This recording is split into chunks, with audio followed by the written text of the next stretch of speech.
دوم روایت کې حضرت نبی علیہ السلام هغه سړی کامل مؤمن نه ده هلته مؤمن کېږي کامل چې بل مسلمان ته به هغه څه خوښوي چې ځان ته خوښوي چې ځان ته د عزت ژوندون خوښوي بل مسلمان ته هم د عزت ژوندون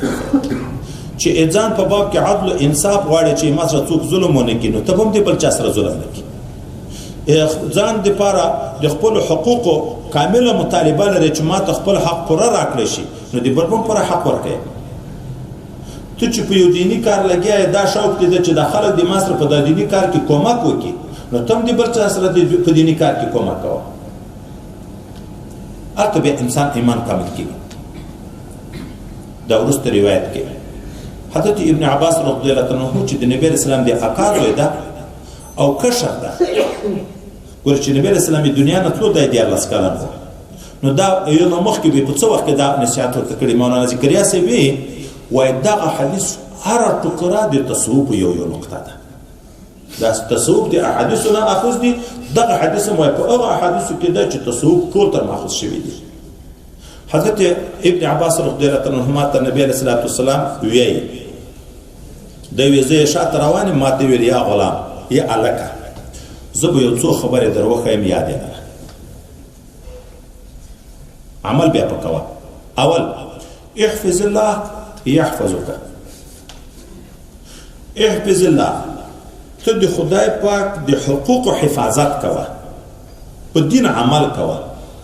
الله به د تا حفاظت کوي د هر تکلیف نه د هر پریشانۍ نه به دې ساتي خو چې معلومیږي وایي دا نه چې که تا د خدای د حقوقو حفاظت ونه کړه الله دې تا حفاظت نه کوي نن په دغه مصیبت اوخته نن په دغه مصیبت اوخته پریشانی کور کې پریشانی په کلی کې پریشانی داو باندې لګیا په خو اسمه قسم مشکلاتو کې لګیا شي احفظ الله ته د خدای پاک د حقوقو حفاظت کا په دین عمل کا احفظك الله الله تعالی دې تا حفاظت کوي یو دوم احفظ الله تجده تجاهك ته د خدای پاک د دین لحاظ ساته حفاظت کا ته به خدای پاک مخامخ پیدا کړي واسطو ته به ضرورت بیا نه پیدا کېږي لرې تو به نه یې په مابین کې رب کریم سمیع و بصیر ده لیدونکی ده هر څه مشکل ده هغه حل کوي خدای پاک په نږدې پیدا کړي دریم چې سوال کوم الله ته سوال کوه مخلوق ته سوال نه کوي ځکه مخلوق خپل محتاج ده غنی الله ده هر چاته چې هر څه ورکړي دي الله ورکړي دي نو الله ته سوال کوه چې کومک غواړم دي الله نه غواړه ځکه مشکل کشا حاجت روا الله تعالی ده او په دې پوه شو اوس چې خلکو ته تمامه کدا ټول دنیا جمع شي په دغه مشوره وکړي چې درځي چې پلان کې مولوی صاحب سره کومک وکړو تاسو را نشي کړئ مګر هغه څومره به درسره کې چې خدای په ازل کې درته لیکلي چې الله نه درته لیکلي مشوره بم په دغه کېږي چې درته چې دا کومک ورسره وکړو بیا په مابین کې خبرې چې وای دغه خدای دی ضرورت نشته کاری جوړ دا پلان کې دا بیرته به پاتې شي چې ټول دنیا جمع شي چې تا ته ګټه در ورسي خو چې الله تعالی نه درته لیکلي نه رسیږي تا او هر څه الله لیکلي دي په خوا کټول دنیا جمع شي چې تا ته zarar در ورسي نشي در رسولای مګر هغه zarar چې الله په ازل کې درته لیکلي چې په ازل کې نه لیکلي ټول خلک به جمع شي د تا د قتل او د تا د ویل او د تا د بې عزته کول ارادي بیرته په خپل منځ کې سره اوړي خو کار به کوي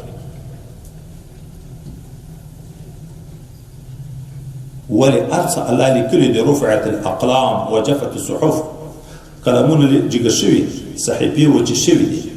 په خوا خو د کړ کې کلام خط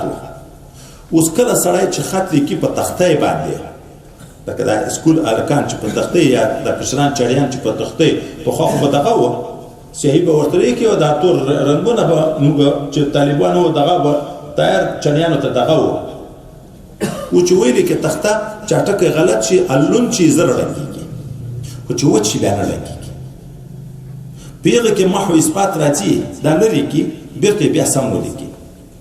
چې اوري و چې بیا دا نه پکې راځي نو قلمونه و چې وي دي لکل و چې وي دي اوس تغیر نه پکې راځي 50000 کاله د دنیا د پیدایښت نه مخکې الله تعالی ارڅ لیکلي دي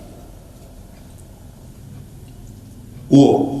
مخکې دغه اشاره وکړه قضا معلقه ده که الله درته لیکلي وو هغه ورسیږي که ګټه یې که تاوان وي